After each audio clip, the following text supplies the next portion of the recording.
I've got to do these things with them. I've got to be here with them. I've got to touch them. I've got to do. That is lust. It is driven by testosterone. Someone asked, Cedric asked, how can you define lust? Lust is driven by testosterone and estrogen. Yeah, it's biological nature. It's biological. Nature's way of pushing us to reproduce. It's primal, sorry. It's powerful, but it's often short-lived.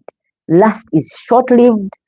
You feel it's one of those biological ways that push you to reproduction or to reproduce, and it's very powerful. There's that urge, that surge that pushes you, you know, and you want to have this person so bad. That is lust. And it, like I said, it's temporal. It doesn't really last. It's very, very temporal. And once it passes, well, you are in the clear and you can love. And love, on the other hand, is rooted in oxytocin and vasopressin. Those are two hormones, the things that work in that drive love. The bonding hormones. Those are bonding hormones, and these come with time through shared experiences and emotional closeness. So the moment you get close to this person, you just feel like you know them better. Before, you had not probably been stricken by them first glance, but then as you spend time with them, you know, you started realizing that I really care about this person more than meets the eye. Now, like I said, love, on the other hand, is rooted in oxytocin and vasopressin. Those are bonding hormones, and these come with time. They can't just happen just like that. I mean, I see you today and they are there. They grow on you slowly by slowly through shared experiences. So, like there's this couple that I was watching on TV.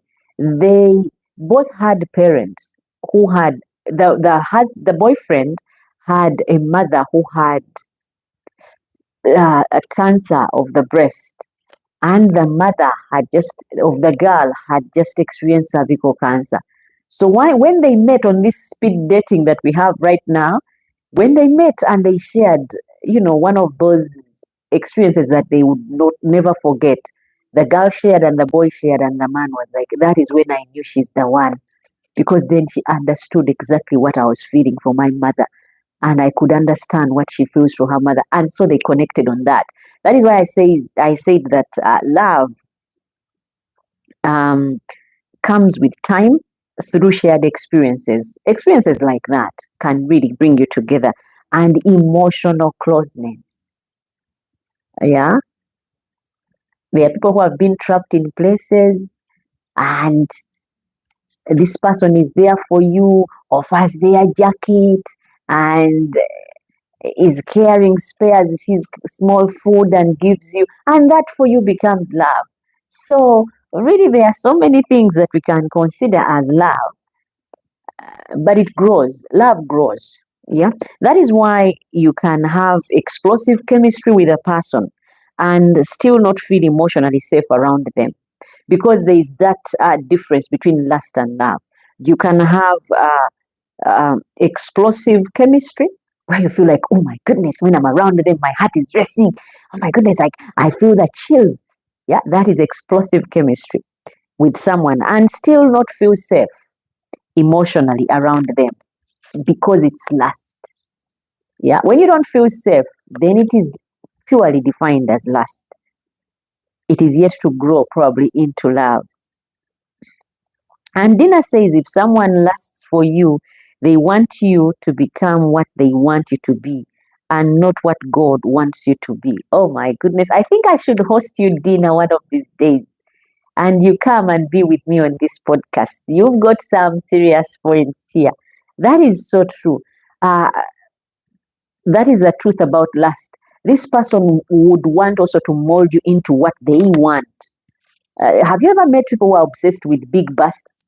They will make you go and do your busts until people see you and they are going all the way up to North Pole, simply because you want to make this person happy. He says you would be a 9, you would be a 10 had it not been for the small bust. So you go and change your bust just so you can be a 10 for this person. Purely those are lustful people and they just want to have you for a ride. Love would take you the way you are and not cut you up into pieces. And Dina says, again, in lust, there is a lot of sex to compensate for love. That is very, very, very true. Yeah, Dina, you should actually join me here. It is very true. For lust, that is purely it. There is no simpler way or other way I can put it, but lust is like that. It's purely sex, and there is no love or companionship that is sought after. Now, there's someone who wrote a message here and said, you might feel the high of lust, but love is what stays when the high fades. Now, when Dina says that lust,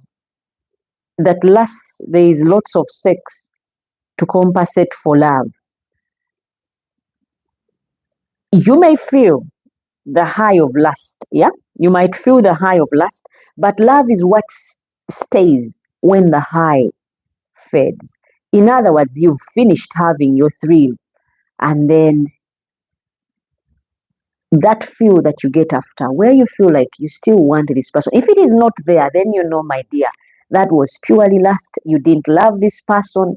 You just wanted to know them, and after you knew them, you're done with them and you want them to go away and you don't want to look at them anymore. That happened to David, one of David's sons, as he slept with his sister. It was purely what? Lust. I thought you. Anyway, there is a quote of time. Lust is the desire. Love is the connection. If you can put it in a simple term, that lust is the desire and love is the connection. When you find yourself connected to this person, you feel you are in every way connected to them. That is love. But if it is just to be with them, that is desire and purely lust. Yeah. Now let's break it down. Here are some red flags that what you are feeling might be lust and not love. Can we break it down? You only think about them sexually. For lust, you only think about this person sexually, only. Yeah, that is a clear sign that it's lust. You don't think about them, you and them being there, just getting to know each other or building a future together. Anytime there are thoughts of them come in the picture, it's to have sex with them. So that's how you know that I'm actually just lusting and I'm not in love with this person. You haven't had deep conversations, that is lust. Anytime you're with them, you're just going to bed. Where can we go off to? Where can we meet? Which lodge are we going to go to this time round? Where are we going to explore this time around? If it is that, then that is purely lust. If every thought that crosses you about that person is sexual, it is lust. It is not love. Because love goes beyond that.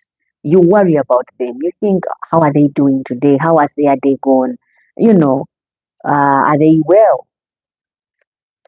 That is beyond the sex and it becomes love and it's love.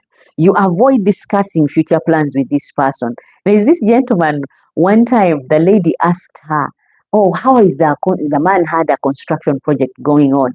And the lady asked the gentleman, she was going out with, so how is your project going? She was trying to make conversation with this guy because every time they met, it was very serious. So this time round, she thought she could give an opinion to what is going on or even have a discussion or get to know more about his world.